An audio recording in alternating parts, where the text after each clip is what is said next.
Well, I'm Bob Clark.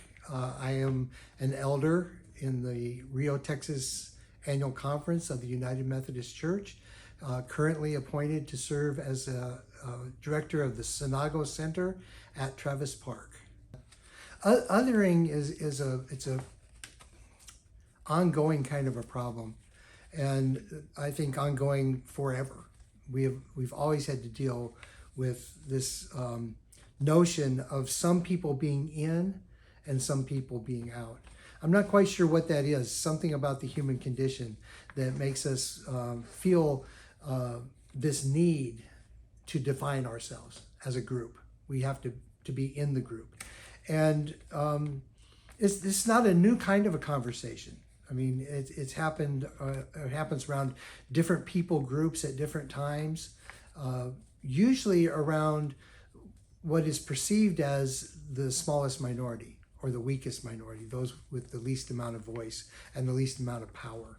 When I was young in the 1960s and 70s, the question was about race and who's included.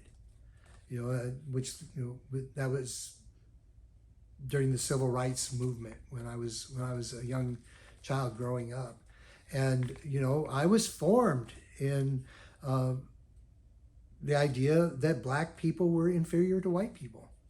We were supposed to be nice to them, but they were them, not us. And through the work of Dr. King and the civil rights movement and just all the things that were happening in the world, I came to realize that was wrong. It was absolutely wrong.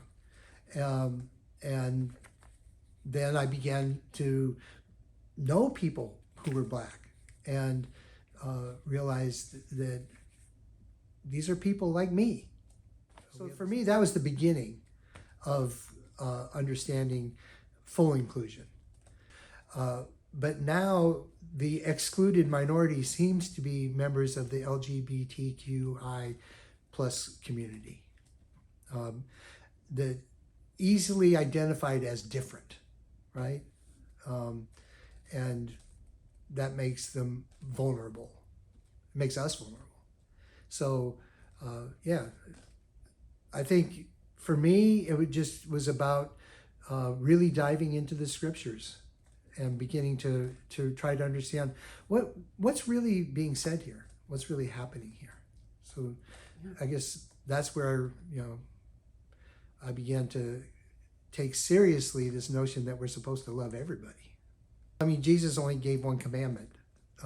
He gave one new commandment, and that was that we should love one another. He said, love one another, even as I have loved you, so you also should love one another. By this, everyone will know that you are my disciples if you have love for one another. He also said in another context, someone was trying to be a smart aleck and trap him, and said, "Teacher, what is the greatest commandment?" And Jesus' first response was, "You know the commandments. Do those things." But he pressed him on it. No, what's the greatest commandment? He said, well, this is the greatest commandment. Love the Lord your God with all your heart, with all your mind, with all your strength. And the second is like it. Love your neighbor as you love yourself. On these two commandments hinge all of the law and the prophets. In other words, focus on love. If you get love right, then everything else falls in place automatically. That was Jesus' teaching. But I will say that for me, this is also personal. This is a personal struggle. I am bisexual by my nature. I'm married, and I'm not practicing, as the Book of Discipline would say. I'm not practicing my bisexuality, but that doesn't change who I am. And so, when I first became a Christian many years ago, that was a problem for me.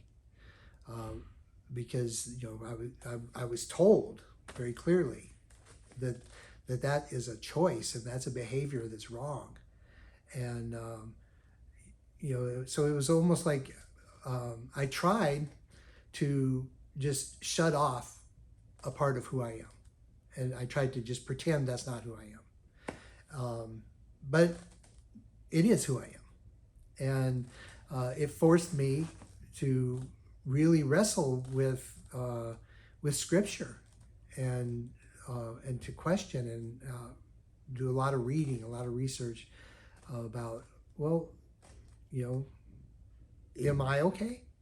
Is it okay to be me? And I've come to the conclusion that yes, it most definitely is okay to be me. I have this theory, which I expound on quite often. That's the church should be the absolute safest place in the world to be yourself.